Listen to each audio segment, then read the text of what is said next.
महाभारत के काल में दुर्योधन ने एक षड्यंत्र रचा था जिसमें उसने 1,00,000 का महल बनाने की योजना बनाई, जिसमें माता कुंती और 5 पांडवों को जलाकर भस्म करने की योजना थी। लेकिन विदुर ने उनको संदेश भेज दिया था, जिससे वो एक सुरंग बनाकर वहां से निकल गए और वो सारा महल जलकर भस्म हो गया। आज भी वहां पर कुछ अवशेष बचे हैं। यह स्थान उस समय वारणावृत कहलाया जाता था, जो आज के समय में मेरठ जिले में पड़ता है, बरनावा के नाम से जाना जाता है। यह वह स्थली है जहाँ महर्षि व्यास का जीवन व्यतीत हुआ और व्यास जी ने यहाँ विद्यालय की स्थापना की थी। यहाँ पांडव और कौरव बाल्यकाल में शिक्षा का पठन पाठन करते रहे हैं। यह वह स्थली है जहाँ दुर्योधन ने पांडवों को नष्ट करने के लिए एक अशुभ ग्रह का निर्माण किया था, परंतु वह पांडव यहाँ से चंद्रयांग वन को चले गए और वह ग्रह आग में जलकर भस्म हो गया। यह वह स्थली है जहाँ पांडव अपनी आभा को लेकर के आए और समय पर यहाँ वे 1,00,000 का ग्रह नष्ट हो गया और वो यहाँ से निकल गए। यहाँ पर पूर्व काल में द्रोणाचार्य का विद्यालय था, जिसमें लगभग 5,000 विद्यार्थी अध्ययन करते थे। वह अध्ययनशाला भी अग्नि में जलकर भस्म हो गई। कुछ नदी के तट ने उसे ग्रास कर लिया। गुरु द्रोणाचार्य और अपने ब्रह्मचारियों की पंक्ति लगाकर यहाँ पर यज्ञ करते थे। जहाँ वे ब्रह्म यज्ञ करते थे, धनुर्यज्ञ करते थे, वहाँ देव यज्ञ में परिणत होकर देवताओं की पूजा भी करते थे। अग्निहोत्र करना, देव पूजा में रत रहना सदैव उनका क्रियाकलाप रहा है। जहाँ यज्ञों में यंत्रों का निर्माण किया जाता था, वे निर्माणशालाएं अब नहीं हैं। मध्यकाल में यहाँ महाराजा परीक्षित का न्यायालय भी रहा है। किसी काल में यहाँ न्याय भी होता रहा है। ये न्यायाधीश बन करके न्याय करते हैं। यह वही पावन भूमि है जहाँ दुर्योधन ने राष्ट्रीय दाह से घृणात्मक दाह में 1,00,000 ग्रह का निर्माण किया था। वह वैज्ञानिक तथ्यों से निर्मित हुआ था।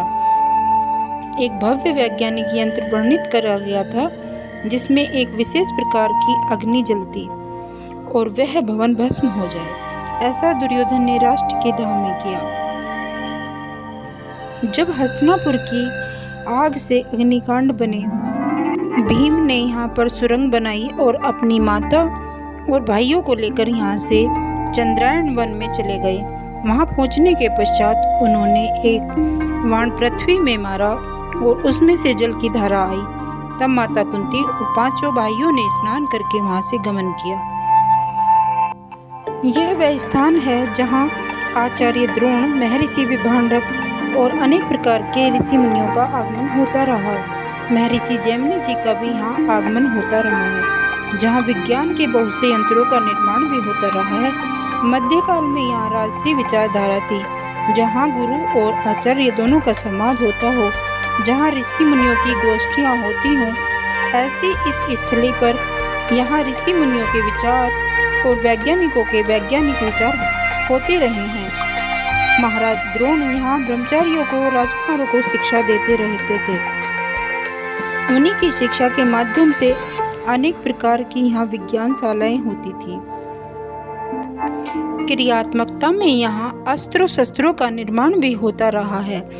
इस स्थली का बहुत प्रयास हुआ कि पांडु पुत्र और धृतराष्ट्र के पुत्रों में समन्वय हो जाए, परंतु ऐसे स्वार्थी तत्वों का निकास हुआ कि समन्वय न हो सका और अंत में परिणाम यह हुआ कि महाभारत प्रारंभ हुआ और महाभारत में यहाँ पृथ्वी के वैज्ञानिक समाप्त हो गए, बुद्धिमानों की कमी हो गई। इसका परिणाम यह हुआ कि संसार अंधकार में जाने से मानव संस्कार विहीन हो गया। यह जो वर्तमान में लाक्षा ग्रह है, इससे में आधुनिक काल के लगभग 4 कोस दूरी में नदी अपना प्रवाह लिए हुए रहती थी। उस काल में इसी नदी के तट पर अनेक यज्ञ होते थे। इस स्थली पर नदी के तट पर महाराज द्रोण की एक स्थली थी, जिसमें शस्त्रों की विद्या शिक्षा होती थी, जहाँ सैनिक अनेक प्रकार की शिक्षाओं का अध्ययन करते थे।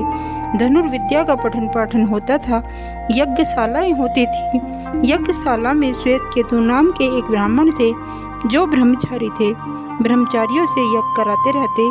प्रातः काल में उनका कर्म रहता सूर्य उदय होते ही यज्ञशाला में विराजमान हो जाना। वहाँ यज्ञ होता था, उसमें ऐसी सुगंधि उत्पन्न होती थी जिससे वहाँ का वातावरण इस प्रकार सुगंधित रहता था कि वहाँ जो भी प्राणी आता वह सुगंधित हो जाता था। देखो कैसी शिक्षा थी उस टाइम। द्रोणाचार्य के शिक्षालय की विवेचना कर ब्रह्मचारी यज्ञ करते थे। यज्ञ करके वे अपने अपने स्थलों पर आसनों पर विराजमान होकर के अपनी शिक्षा का अध्ययन करते थे। प्रातःकाल में अनेक प्रकार के योग के आसनों का अभ्यास करते थे। निरंतर धनुर्विद्या का अध्ययन करके उनको क्रियात्मकता में लाने का प्रयास करते थे। वो सब कुछ समय के साथ नष्ट हो गया। आज भी इस स्थली पर यज्ञ होते हैं और एक संस्कृत महाविद्यालय के रूप में खुला हुआ है जहाँ पर कुछ विद्यार्थी अध्ययन करते हैं। यह स्थली अपने आप में एक विशेष स्थली है, बहुत ही पवित्र पावन स्थली है।